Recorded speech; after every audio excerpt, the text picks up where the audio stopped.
päevast hommikut. Ega ma teile väga midagi uut ei räägi. Kõik teadmised on enam-vähem riiulilt võetud, võib-olla see kombinatsioon on mõnes aspektis üllatav. Ja ütlen kohe alguses välja, et väga suure tõenäosusega, millele ma ka oma ettekandes natuke keskendun, ei ole meil lähitulevikus 10-15 aastat enam põhjust rääkida taastuv energeetikast, mõttes, et biomassi või suvalise süsiniku kasutamisest kütusena. Ma ise olen olnud aegade algusest selle valdkonna väga tugev entusiast, aastat 2025 tagasi. Tänaseks hetkeks on tegelikult need kõrgajad maha magatud ja ma julgen lähtekohana väitagi, et täna Eestis mingisuguse biokütuse edendamine on tegelikult juba pigem kahjulik kui kasulik, aga räägime asjadest. Niimoodi. Natukene räägin, kuidas maailm meile paistab. Maailm paistab meile alati väga kummalisena ja ma arvan, et te olete kõik näinud seda vana kineskoop teleka pilti ja kuulnud seda sahinat. Mis see, ütleme, inimesele tavaliselt kõneles mida, et antenni pole taga. Nüüd süviti uurides neid sahinaid sai selgeks, et see sahisemine, kui seda nagu sisuliselt vaatama hakati, ei ole mitte midagi muud kui hetk, mis on meieni jõudnud tõenäoliselt universumi tekke esimestest sekundi väga väikestest osadest, kui tekkis mikrolainina taustakiirgus ja see lendab siiamaani igal pool. See avastati ja see andis meile võimaluse, selle sama lihtsalt nähtava, televiisorid olid ammu ennem olemas, kui raadioteleskoopidega hakati taevalaotust vaatama ja nähti siis kõik võimalikke selliseid seoseid ja asju ja tänaseks me viimane uudis on see, et kuna see muster on just nimelt selline ja see universum, mida me näeme, on just nimelt selline, nagu ta on, kus on siis põhjust kahtlustada erinevate muude osakeste olemasolekut ja tumeda aine olemasolekut, siis on tehtud järeldus, et äkki on nii, et mõned asjad, mis seal ringi liiguvad, ei ole mitte nii, nagu meie prootonid ja neutronid, milles on 3 kvarki, vaid hoopis 6-kvargilised osakesed, hoopis teistsugused ja raskemad ja tekitavad hoopis teistsuguse aine. Ehk et mida ma tahan öelda on see, et nii nagu asjad ilmnevad, ei ole nende päris olemus üldsegi mitte.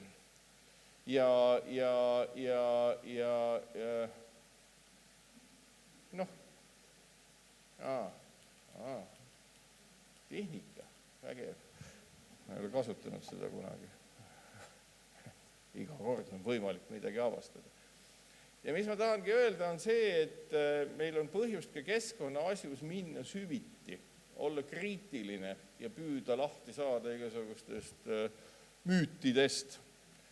Nüüd see maailm, kus me elame, selles on selgelt lõhestunud raha ja võim ja teadmised ja tarkus ja ses osas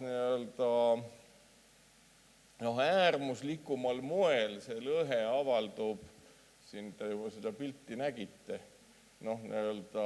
sellises, siin kindlasti selles saalis on väga palju tarku inimesi. Aga nende tarkus sõltub sellest tüübist siin. Kuidas see tarkus avaldub või ei avaldu. See on äärmus.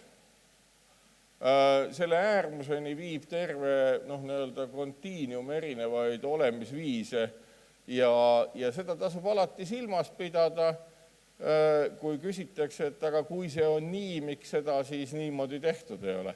Kui näiteks see väga tark inimene siin midagi mõelnud on, siis see tegelane seal seda kindlasti ei pruugi realiseerida, sellepärast et see tegelane siin võib karta, et ta võib jääda õhutõrje, kuulipildu ja torvet. Aga võimu ja raha suhted globaalselt on ikka samasugused. Miks ma sellest räägin?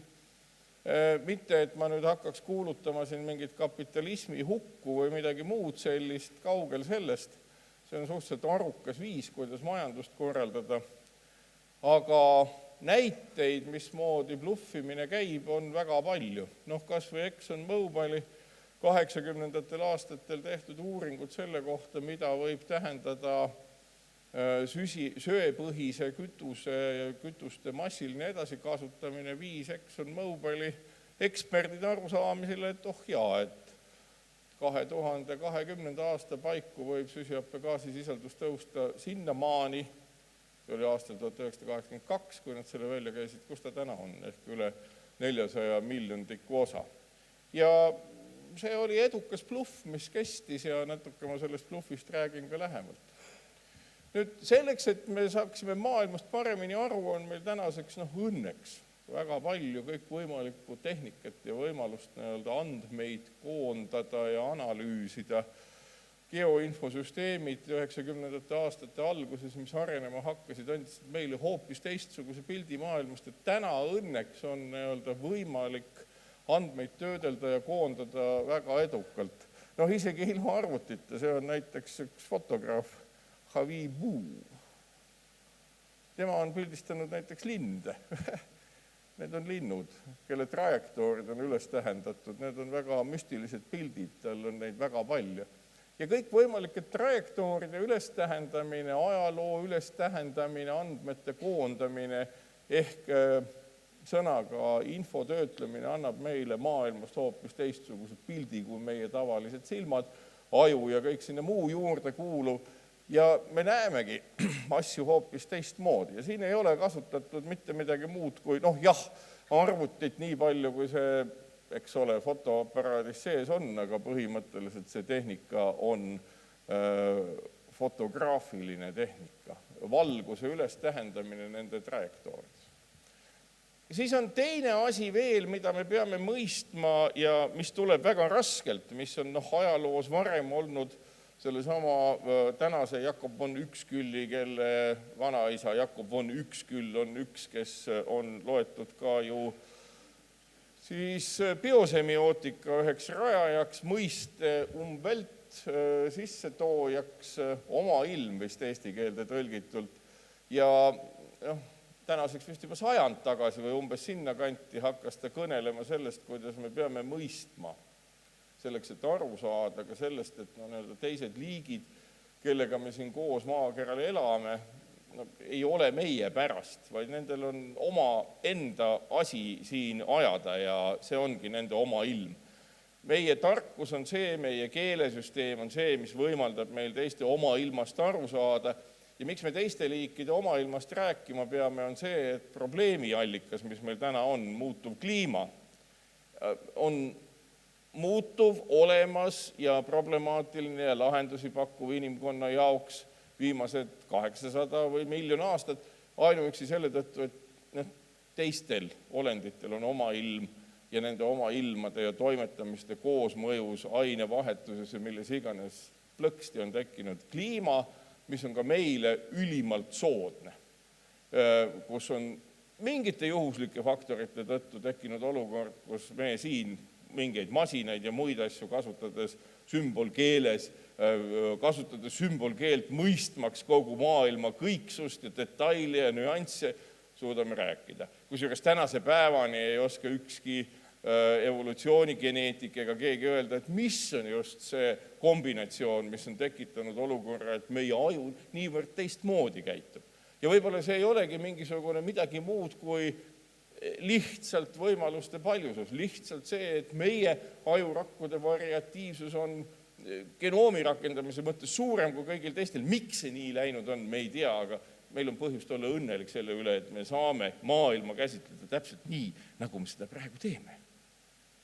See ei ole jõukohane ega võimalik teistele, kelle oma ilm on teistsugune ja see keele kummalisus, mis meil on, annab võimaluse meil aru saada teiste oma ilmast ja mõista seda, et teistele ei ole kättesaadav see, mis meil on.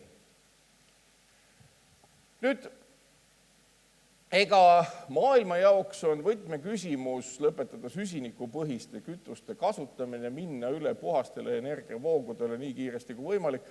Ja me võime küsida, miks? Mis on need andmed? Te olete neid kuulnud tõenäoliselt, ei ole siin ka mitte midagi uut, mida ma kõnelen, aga seesama globaalne süsihappegaasi taseme tõus, mis on tänaseks hetkeks jõudnud üle 400 miljondiku osa, olles siis tuhatkond aastat suhteliselt madalal ja hakanud kasvama siis kiirenevalt just nimelt tööstusajastul. Siin on ka teine asi, mis ärevaks teeb ja mida ilmselt nagu viimasel ajal 30 aasta jooksul on uuritud ka siis hapnikusisalduse langust atmosfääris või muutusi.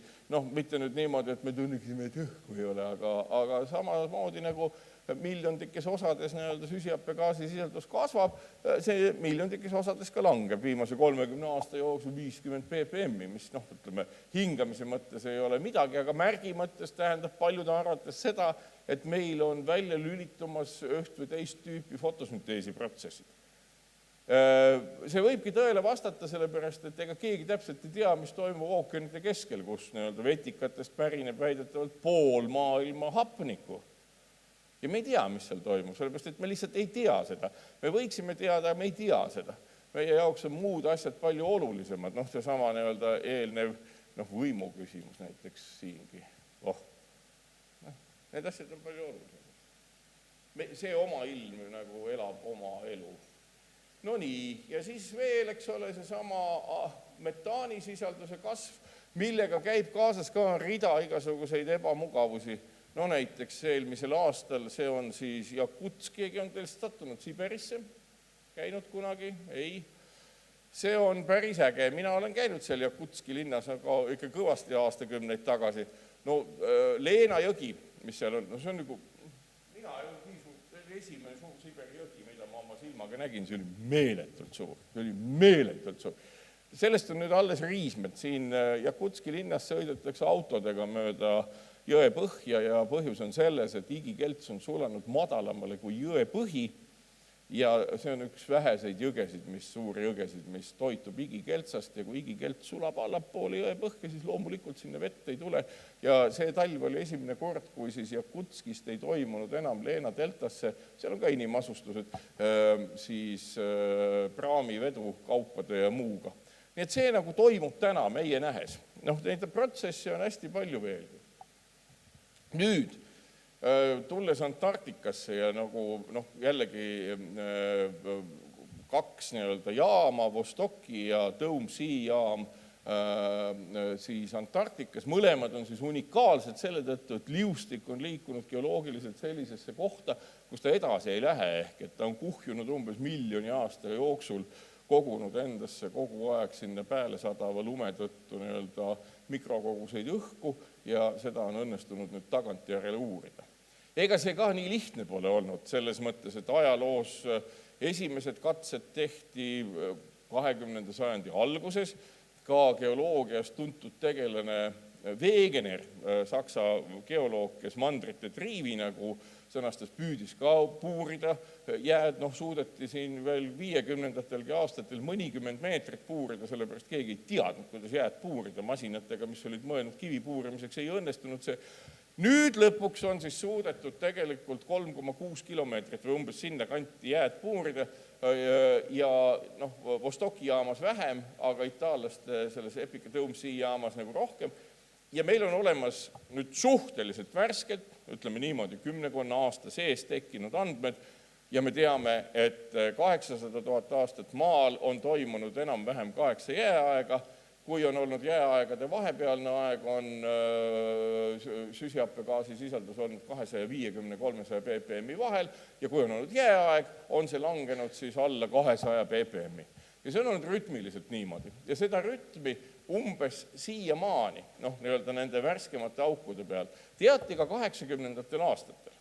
Ja vaadake, see on nüüd see koht, kus teadmised muudeti müüdiks. Muudeti müüdiks selles kontekstis, et kõik need alguse sai see tõenäoliselt sealt samast ühest või teisest naftafirmast, võib-olla isegi tollest samast ExxonMobilist, aga igal juhul te mäletate võib-olla või tuleb ette ka tänase päevani, kus üks või teine akadeemik tuleb ja ütleb, kuulge, siin pole mõtet muretseda, sellepärast, et tuleb uus jääaeg, et läheb see üles ja kohe läheb alla.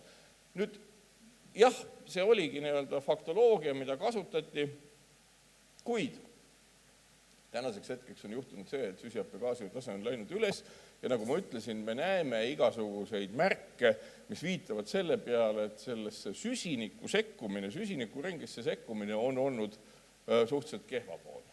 Nüüd on mõõdetud ka satelliitide pealt siis nii-öelda Aafrika keskosas, Kongo on vist siin minu meelest, jah, siis seda, kui palju eraldub seal on ka mingisugused vihmametsad, mullad, mis meenutavad natuke turbamuldasid, need põlevad selles mõttes, temperatuur on läinud üles ja kõrget temperatuuri inimkond ja elu talub oluliselt kehvemini kui madalat temperatuuri. Jääaeg elatakse üle, kõik külmub, soojeneb, sulab, nii edasi. Kuumenemist ei elata üle, sellepärast, et see on nagu termodünaamiliselt pöördmatu. Ja siit nüüd lendub mingisugune, ütleme, 1,5 miljardit tonni süsihappegaasi aastas, mis vastab umbes 200 miljonile autole. Et aru saada, kui palju see on. Euroopas on 270 miljonit autot. Kas see on inimese tekitatud või mitte, igal juhul on see protsess, mis toimub. Ja nüüd ongi nagu see, et me võime ju küsida lihtsa küsimuse, et kui palju siis nagu inimkond seda kõike muudab ja mõjutab, eks me püüame sellele vastust saada.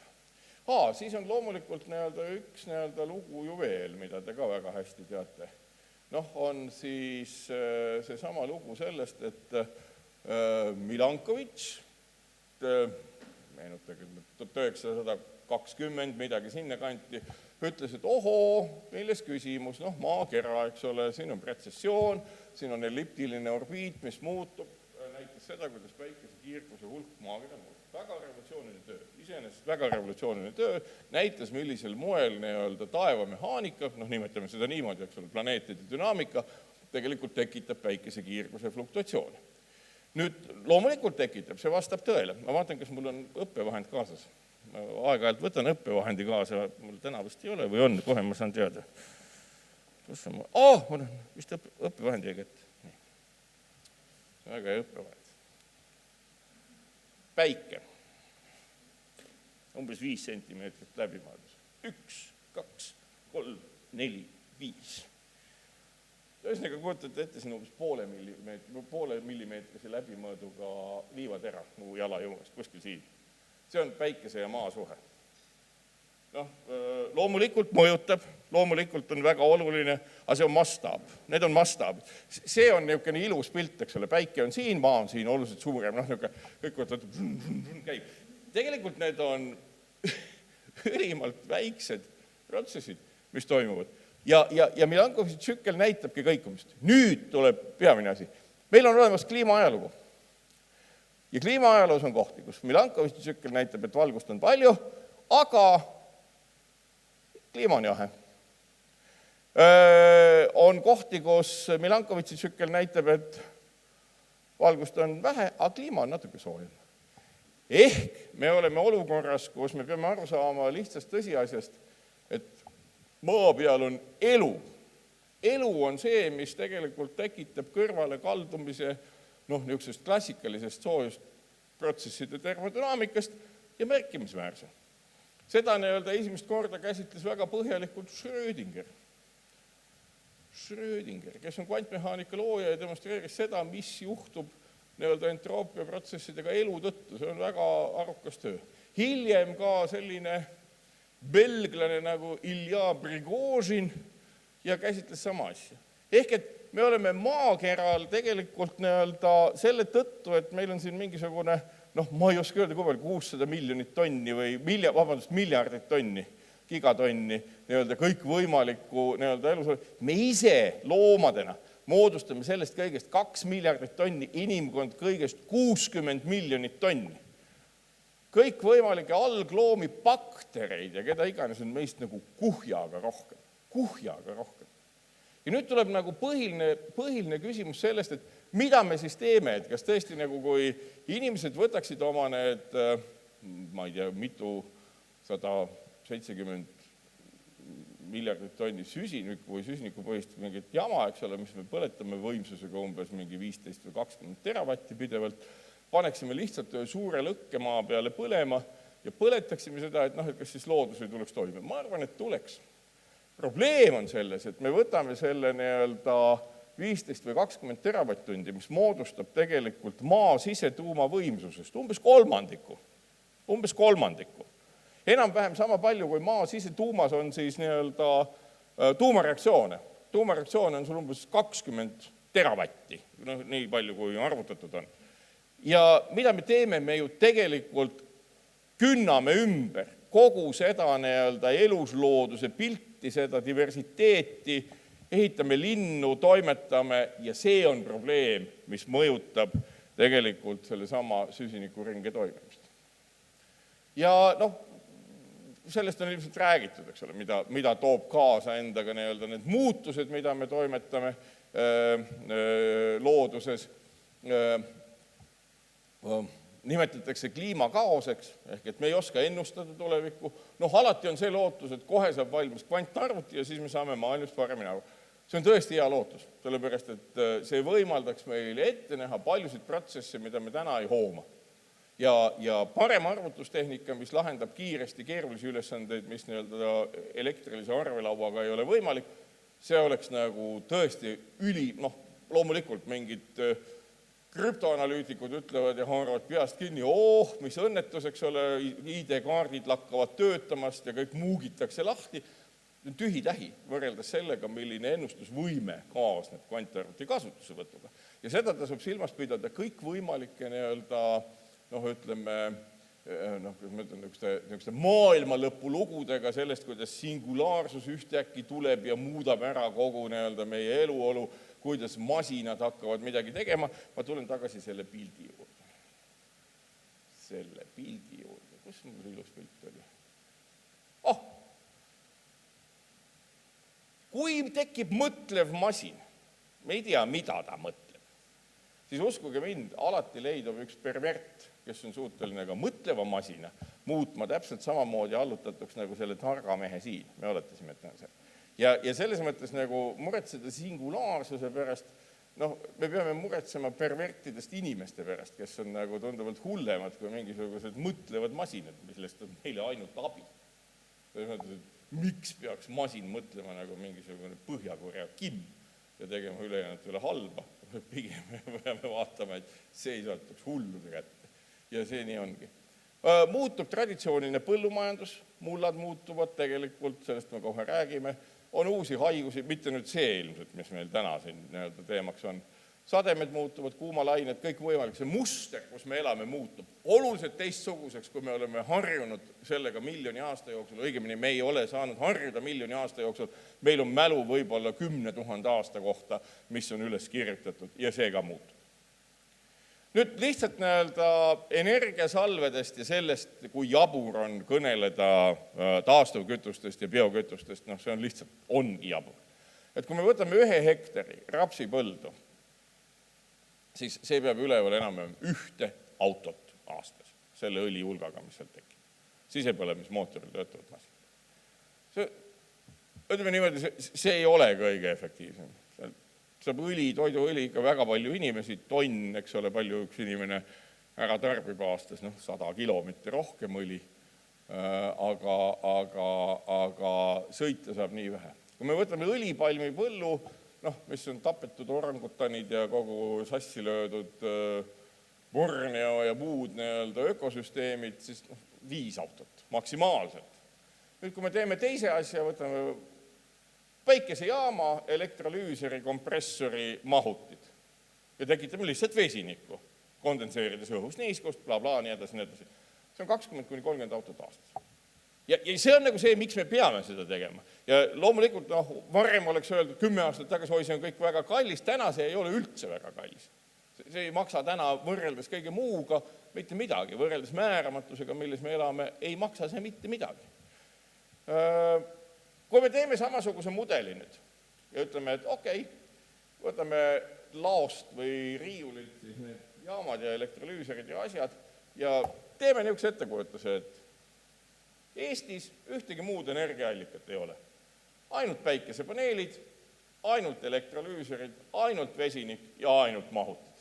Ehk et siis suvise päikesevalgusega peame me tootma vesiniku endal selleks, et talv üle elada, selleks, et sõita, sooja saada, elektrit toota.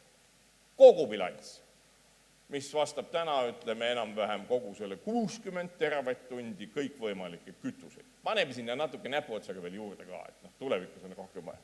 siis uskuge või mitte, kogu selle masinavärgi jaoks ei ole vaja rohkem kui umbes 1000 ruutkilomeetrit, ehk Hiiumaa suurune ala.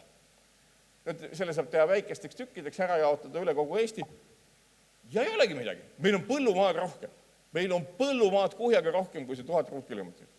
Ja see on nagu see selline tehnoloogiline perspektiiv, puhta energia voo saavutamiste tehnoloogiline perspektiiv, mida tuleb silmas pidada, mida tuleb kõikvõimalikes arvutustes silmas pidada. Ja see on energeetika, mis on täiesti uus energeetika. Sellepärast, et see jaam on hajaenergia asja olemus ja on üks oluline asi. Me peame silmas pidama, et mina ka lootsin kunagi ja arvasin, et see on võimalik. Ehk et me saame säästlikult elada, kui me hoiame energiat kokku. Mitte midagi sellist. See arusaam on muutunud 10 aasta jooksul tänasel hetkel. Oleme me olukorras, kus me oleme panustanud kliimamuutuste tekkesse nii suure hulga energiat, et nendega toimetulek, isegi mitte nende pööramine, vaid nendega toimetulek, nõuab kuhjaga rohkem energiakulutusi. Vastupidisel juhul ei pea vastu. Ja üllatus, kui lugeda jälle natukene ajalugu, siis kõik see on olnud William Stanley Jevons 1865 analüüsides seda, mis toimub söetööstuses, jõudis järeldusele. Alati, kui toimub mingisuguse energeetilise efektiivsuse kasv tehnoloogia innovatsiooni tõttu, suureneb inimkonna energiakasutus, kuna ta tahab seda innovatsiooni maksimaalselt kasutada. Ja Jevonsi paradoks toimub siiamaani ja Jevonsi paradoksi toimivus üle viimase 60 aasta kinnitab meile seda, et tegelikult ei ole mõtet sellega võidelda, vaid peabki looma tehnoloogiat, kus maksimaalselt on võimalik kasutusse võtta puhta energiavoogused. See kõik toimub. Picard, kes on selle Solar Impulse'i piloot kunagi aastat vast 10 tagasi, kui sattusin taga vestlema, ütles, et tema jaoks sellise lennuki, mis püsib vaid päikese jõul 24 tundi järjest üleval ehitamine ja katsetamine on vajalik ühel ainsal põhjusel. Sellepärast, et ta kuuleb kogu aeg seda, kuidas erinevad ametnikud, linnad, riigid räägivad seda, kuidas see ei ole võimalik. Ja kui ta suudab näidata, et ta suudab teha inimese jaoks kõige võimatumat asja 24 tundi järjest ainult päikese jõul lennata. Et siis tal ei ole enam ühtegi argumenti, miks ta peaks kuulama seda, mis põhjusel ei ole võimalik seda teha. Ka eelmisel suvel, Eestis käinud siis Energy Observer, Prantsast ehitatud 250 ruutmeetrit päikesepaneele jaht, millel on siis elektrolüüser, kütuselemendil, generaator, elektrimootorid ja mis põhimõtteliselt 5 päeva, kui ta kogub endale nagu suvisel ajal päikest, siis ta, 10 päeva kogub ja 5 päeva saab 24/7 sõita täisvõimsusel ehk mingisugune 12 sõlme kiirusel. Jah, mitte tunnis sõlme lihtsalt. Ja see on ka tehnoloogia tase, mis on täna olemas, mis ei ole mingi utoopia. Samal, me võime küsida, et kas me hakkame tulevikus maal elama siis samamoodi nagu Marsil. Mine tea, võib-olla peabki. Ütleme, ümbrus võib olla nagu tunduvalt meeldivam, aga selline loodusest välja tõmbamine, oma energeetilise võimekuse tekitamine ilma süsinikku näppimata võib osutuda üheks olulisemaks asjaks.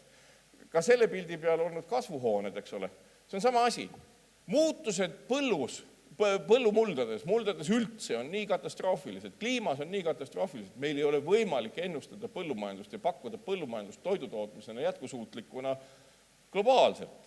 Ja see tähendabki seda, et sellised farmid, vertikaalsed toidutootmislahendused tulevad linnade juurde ja tõenäoliselt on see järgmise 30 aasta jooksul koht, kus reaktorites, vertikaalsetes kasvuhoonetes toodetakse põhiline hulk meie toidust. See on nüüd nagu Tallinna prügila, mis on Pääskülas. See on Saksamaal olnud samasugune prügila. Kõik selline jääkvärk võib olla pööratud tootmiseks.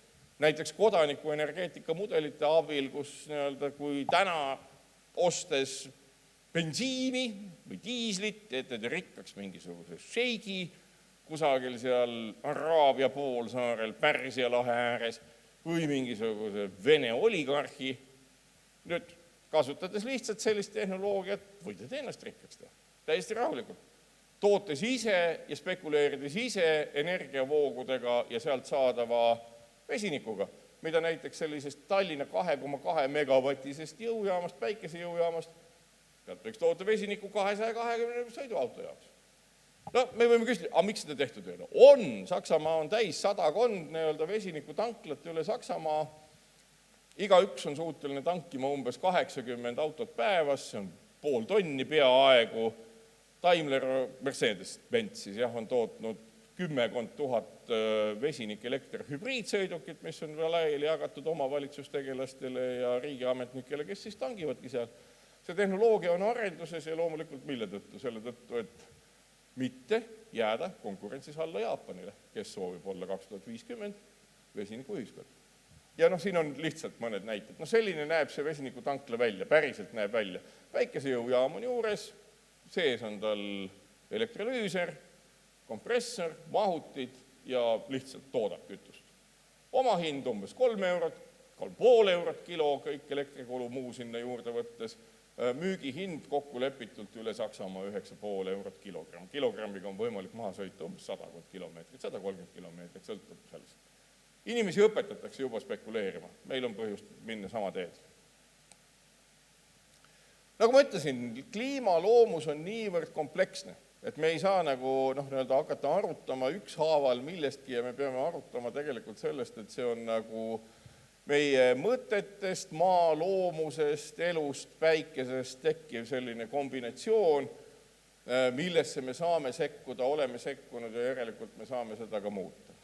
Kui me ütleme, et me tahaks kogu maailmas teha sama asja, nagu ma näitasin Eesti kaardi peal, et kõik, kogu see võimsusel umbes 15 või 20 teravatti põletatav süsinikupõhine kütus asendada vesinikuga, siis kokkuge või pikali tegelikult ei olegi selle kõige jaoks vaja rohkemat kui umbes 1300–1400 kilomeetrise küljepikkusega ruudule panna pääle päikesepaneelid ja seal toota vesinik. Olgu öeldud, et kõikide põllumaade kogupindala on täna juba 38% maismaast. Ehk et linnad, mida on 3,9 miljonit ruutkilomeetrit, moodustavad suhteliselt väikse osa. Ehk et me oleme tegelikult täna olukorras, kus me peaksime oma majanduse aluseks oleva termodünaamika, milleks täna on soojusmasinate termodünaamika, asendama täiesti uue termodünaamikaga, milleks on elektriprotsesside termodünaamika. Kuna soojusmasinate termodünaamika loomus on see, et soojusmasin ei saa väga üle 40 või +% kasutegurit pakkuda. Elektriprotsessid on kasuteguriga 90–95% teoreetiliselt. See on tegelikult revolutsiooni sisu, millest me räägime. Nüüd, kuidas see muutus läbi viia? Mida me peame tegema? Ja õnneks nii see koroonaepideemia näitab meile ka natuke suunda kätte. Kuna majandus sellisel kujul vaikselt jahtub, ei ole enam hea olla majanduslikult. Ja kui sai siis kokku loetud, et kui palju on suurem, valdav 90% kogu süsiniku majandusest, süsiniku sisendist maailma majandusse tuleb ettevõtete poolt, mida on umbes 2000 tükki, ja kelle raamatupidamislikud varade väärtused on kokku 6 triljonit dollarit. See on omaette trikk, sellepärast, et mida odavam on vara ja mida suurem on kasum, seda efektiivsem on kapital ja seda juurde tõmbavam ta on. Tegime ka arvutuse, et kui palju selle kapitali taastamine maksma võiks minna, umbes 40 triljonit. Ja täna me oleme olukorras, kus tuleb propageerida totaalselt vana tehnoloogia kasutamise keeldu. Ja öelda, et seda ei tohi lihtsalt kasutada. See on ohtlik, see on inimkonnale ohtlik. No me võime öelda, et see on ju nii jube kommunistlik keeld ja et me läheme sinna Põhja-Korea juurde juba, et kuidas, mis ähvardused seda. Ja nüüd ongi, et tegelikult me ei pea kedagi ähvardama. Meil on Eestist ja meil on globaalselt olemas näited selle kohta, kuidas kapitali väljavahetamine välja näeb. Ja räägin teile natuke sellest. Sellepärast, et oluline on ju see, et suhteliselt homme ehk maksimaalselt 10 aasta pärast ei töötaks ükski süsinikku põletav ja muundav tehnoloogia. Siis meil oleks võimalik öelda, et nii, on hetk, kus me oleme jätnud maa ökosüsteemi moel, nagu me seda siiamaani kasutanud oleme, rahule, vähemalt mingis osas. Ja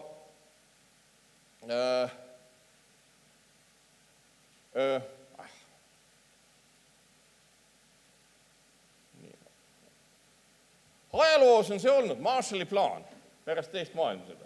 Hästi läks, et tuli Marshall, kes oli parema mõistmisega inimene kui üks endine, talle eelnev välisminister, mul nimi ei tule meelde, kes kirjutas raamatu Saksamaa tulevikust, kus oli selgelt öeldud, et sakslased need ei tohi ühtegi masinat enam ehitada, et kasvatagu põllu peal vilja.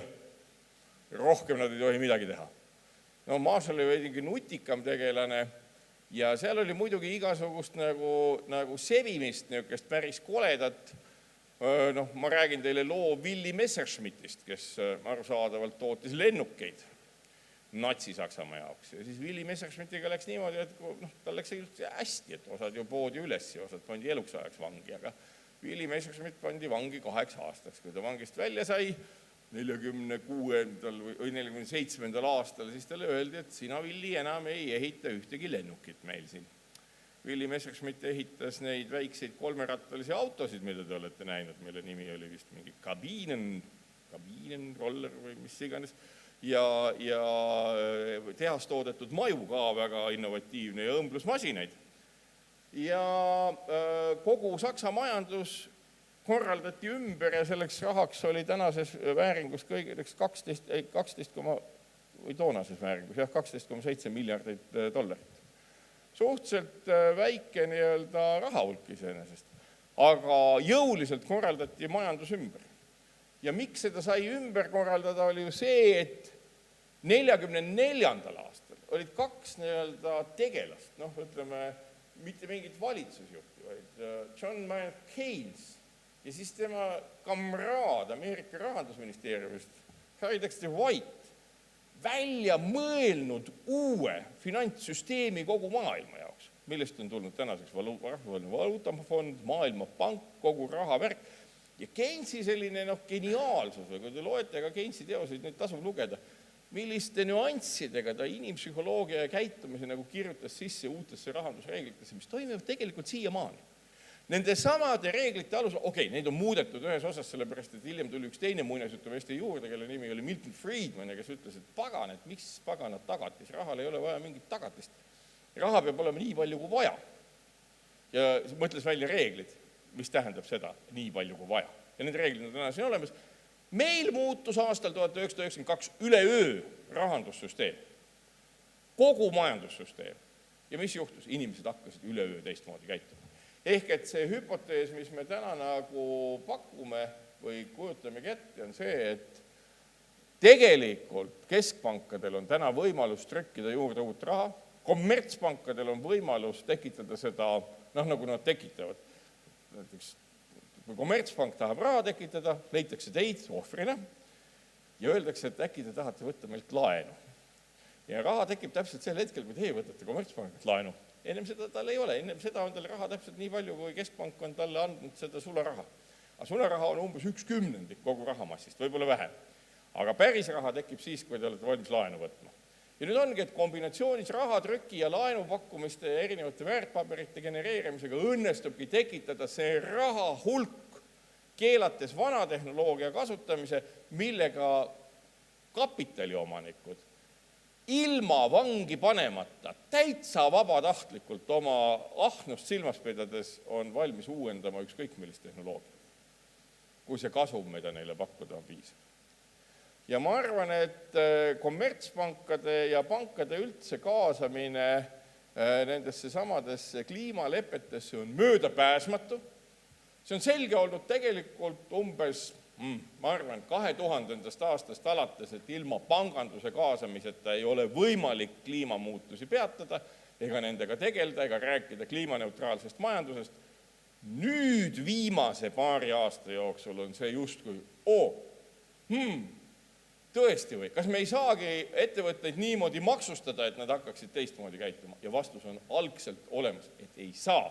sellepärast, et on välja jäetud terve suur hulk huvisid, mille nimel ollakse valmis valetama, vassima ja mida kõike veel tegema, kui võtta seesama ExxonMobili näide aluseks.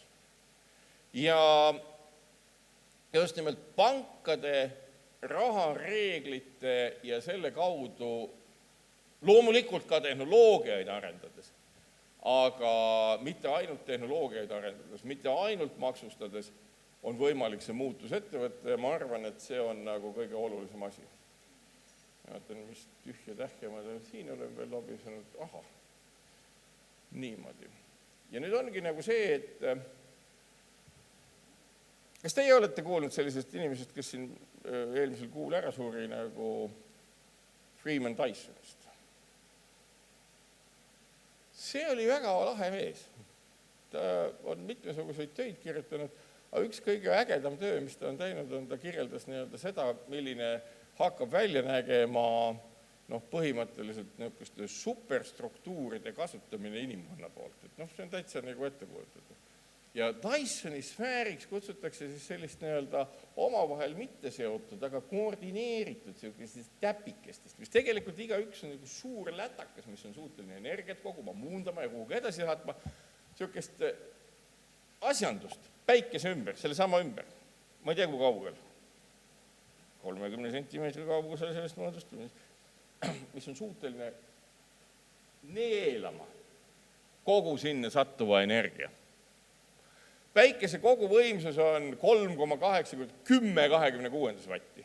Nagu öeldud, inimkonna võimsus on, või ütleme, maakera võimsus on 50 teravatti. Ehk et meil on siin siis ruumi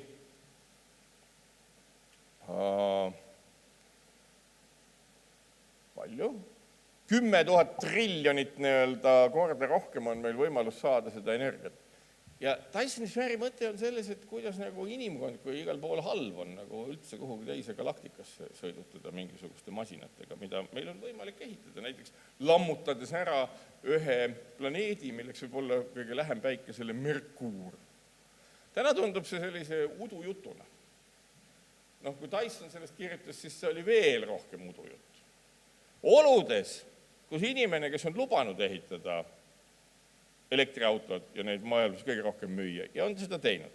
Oludes, kus inimene, kes on lubanud ehitada, ehk me räägime Elon Muskist, kes on lubanud ehitada parema kosmosejaama, kui NASA iialgi teinud on või kosmosesõiduki, ja on teinud seda, ja kes ütleb, et tema ambitsioon on kolida umbes 1 miljon inimest 2050. aastaks Marsile, mis ei ole mitte lihtsalt, et mingu nad sinna. See on taas tohutu tehnoloogiline väljakutse. Tehnoloogiline väljakutse, mille sisu on selles, et sinna ju ei võta kaasa ei lehma ega kitse. Mis tähendab seda, et sünteetiline bioloogia, uute organismide loomine, kogu ökosüsteemi parem mõistmine saab täiesti uue tähenduse. Ja nüüd ongi nagu see küsimus, et me peame täna tegema muutuse, millega me saaks tagada, et meid 1 miljon aastat siin hoidnud ökosüsteem suudaks meid veel hoida siin 100 või 1000 või 10 000 aastat, et me põhimõtteliselt suudaksime lahendada küsimusi, mis on meie vaimus juba lahendatud. Ehk et seesama sümbolkeel annab meile võimaluse aru saada, milline on universum. See sümbolkeel annab meile ettekujutuse, kus me siin oleme. Ja see sümbolkeel on see, mis saab meile tagada olemise hoopis uuel moel, sellepärast, et mitte keegi vabatahtlikult ei surra ega välja surra ju ei taha.